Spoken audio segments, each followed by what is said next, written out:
When I first moved to Texas, I lived in a rental house for about 3 months. And then I lived in an apartment for about a year. It was the first time I had ever lived in an apartment. But it was cozy and it was homey and it had a pool, which was really nice. But I'm a country girl. I have always lived in the country, and it was pretty challenging for me to live in the city. Even though it was convenient to work, it was only a few blocks away from work. I like to sleep with the windows open and hear the birds singing instead of traffic.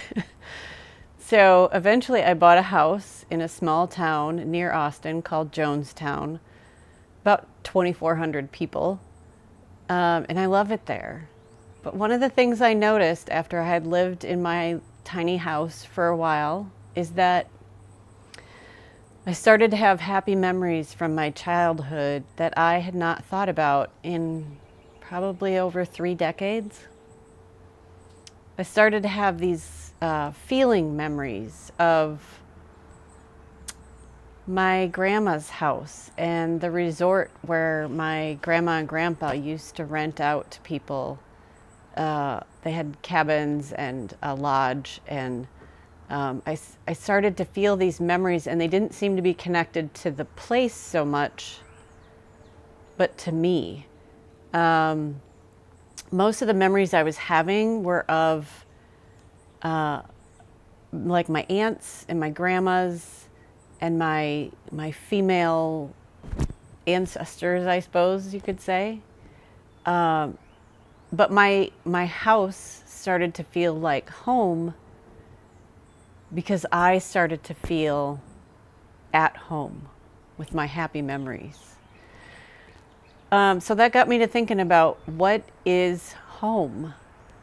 What qualifies a place as a home? I used to think it was the place where your family is, but now I live alone and I still feel like I'm at home.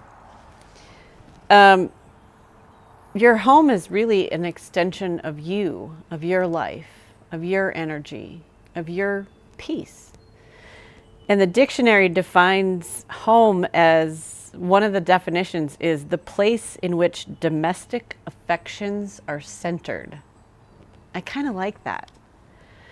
And I got to thinking back about Jesus, who was homeless for a good part of his life. When he was born, they fled to Egypt.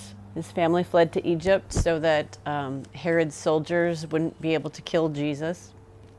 And then when he was later in life, when Jesus was doing his ministry, he traveled around from town to town and he stayed with friends. And when he sent out the 12 and the 70 others with them to visit the towns that he was going to be going to, he told them that when you come to a place, say that your peace, you say peace to this house. And if they accept that peace and they share that with you, then you stay there. You don't keep wandering around. You stay where your peace resides.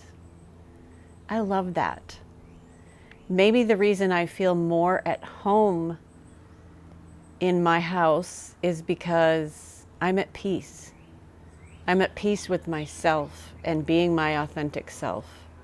That brings me a great sense of peace. So I would invite you to think about, where's your peace? And what qualifies as home for you? Is it about the people that are there? Is it about your relationships with them? Is it where you feel peace? Is it where you can be your true, authentic self? I don't know what it is for you, but I know that it always feels good to be home. Thanks again for tuning in. This is the Barefoot Deacon coming to you from the back deck of Triumphant Love Lutheran Church in Austin, Texas, and what a gorgeous view it is. Peace out.